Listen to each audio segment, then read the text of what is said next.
એક ગામડામાં એક દરજી રહેતો હતો, જે નાના મોટા દરેક લોકોના કપડાં સીવતો હતો અને તે કમાણીમાંથી પોતાનું રોજિંદું જીવન ચલાવતો હતો અને તે અને તેની પત્ની બંને ટંકનું ખાવાનું કમાઈ લેતા. આ દરજીની ખાસિયત એ હતી કે તે કપડાં એવા સરસ સીવતો કે તેના કપડાં વર્ષો સુધી ચાલતા. એ ગામમાં એક રાજા પણ રહેતો હતો, જે ખૂબ જ દયાળુ હતો. એક વખત રાજાએ ખુશ થઈને તેને મહેલમાં બોલાવ્યો. રાજકુમારીના થોડા દિવસોમાં લગ્ન હતા, એટલે રાજાએ પેલા દરજીને આદેશ આપ્યો કે રાજકુમારી માટે સારામાં સારા કપડાં બનાવવામાં આવે. રાજકુમારીના લગ્ન તેની મરજી વિરુદ્ધ થઈ રહ્યા હતા.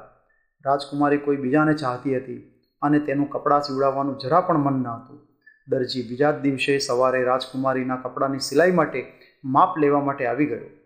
રાજકુમારીએ લગ્નથી બચવા માટે એક યોજના બનાવી લીધી.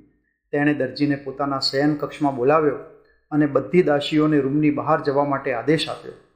આથી બધી દાસીઓ રૂમની બહાર જતી રહી. હજુ જેવો દરજી માપ લેવાનું શરૂ કરે કે થોડી જ ક્ષણોમાં રાજકુમારી મોટે મોટેથી રડવા લાગી. આખા મહેલને સંભળાય એટલી મોટે મોટેથી ચીસો પાડવાનું શરૂ કરી દીધું. દરજી તો અચાનક આવું થવાથી ભય અને ડરને લીધે સ્તબ્ધ થઈ ગયો અને તેને કંઈ સમજમાં આવે તે પહેલાં તો રાજકુમારીના રૂમમાં બધા જ લોકો દોડી આવ્યા. ત્યાં સુધી કે સિપાહીઓ, દાસીઓ તેમજ ખુદ રાજા પણ ભાગતા ભાગતા ત્યાં જમા થઈ ગયા અને રાજકુમારીએ દરજી ઉપર છેડતીનો આરોપ લગાવી દીધો. દરજી ઊભા ઊભા કાંપી રહ્યો હતો અને તેને રડતા રડતા રાજાને જણાવ્યું કે તેને એવું કશું જ કર્યું નથી. પરંતુ રાજાએ દરજીની એક વાત ન સાંભળી. દરજીને કેદ કરી લીધો અને તેની મોતની સજા સંભળાવવામાં આવી. ત્યાર પછી રાજાએ એલાન કર્યું કે હવે જ્યાં સુધી રાજકુમારી પૂર્ણ રીતે સ્વસ્થ ન થઈ જાય ત્યાં સુધી તેના લગ્ન નહીં કરવામાં આવે. આ વાતની ખબર દરજીની પત્નીને પડી. આથી તે ભાગતી ભાગતી રાજમહેલ પહોંચી ગઈ અને તેને પોતાના પતિના સારા ચરિત્ર માટે ઘણા પુરાવા આપ્યા. પરંતુ રાજાએ પોતાની દીકરીના અપમાન સામે કોઈ પણ વસ્તુ દેખાઈ રહી ન હતી. દરજીની પત્ની પર દયા ખાઈને રાજાએ તેને દરજીના ગયા પછી આજીવન ભરણ પોષણ પણ આપવાની વાત કરી. દરજીની પત્નીએ રાજાના આ પ્રસ્તાવને ઠુકરાવી દીધો અને એક વચન માંગી લીધું. રાજાએ દરજીની જિંદગીને છોડીને જે પણ કંઈ માંગે તે આપવાનું વચન કર્યું. ત્યારે દરજીની પત્નીએ જણાવ્યું કે એ જે પણ કંઈ માંગશે તે રાજાથી એકલામાં માંગશે. તેણે દરબારના લોકો પર ભરોસો નથી.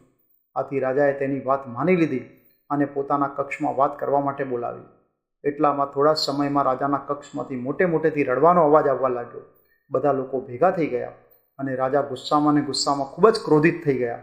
ત્યારે દરજીની પત્નીએ બધા લોકોને જણાવ્યું કે રાજાએ તેની સાથે દુર્વ્યવહાર કર્યો છે. આથી ત્યાં હાજર રહેલા બધા લોકો રાજાને ગુનાની નજરોથી જોવા લાગ્યા.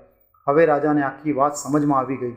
તેણે તરત જ દરજીને છોડી દેવાનો આદેશ આપ્યો અને દરજી તેમજ તેની પત્ની સાથે અજાણતામાં થયેલી ભૂલની માફી પણ માંગી. ત્યાર પછી બંને લોકો સન્માન સાથે ઘરે પહોંચ્યા અને પોતાની જિંદગી પાછી હસી ખુશીથી વિતાવવા લાગ્યા.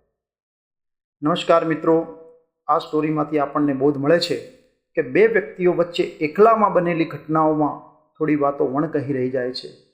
બંનેમાંથી જેના શુભચિંતકો વધારે હોય તેની વાત પર ભરોસો કરવામાં આવે છે અને બીજા વ્યક્તિને બોલવાનો મોકો પણ નથી આપવામાં આવ્યો.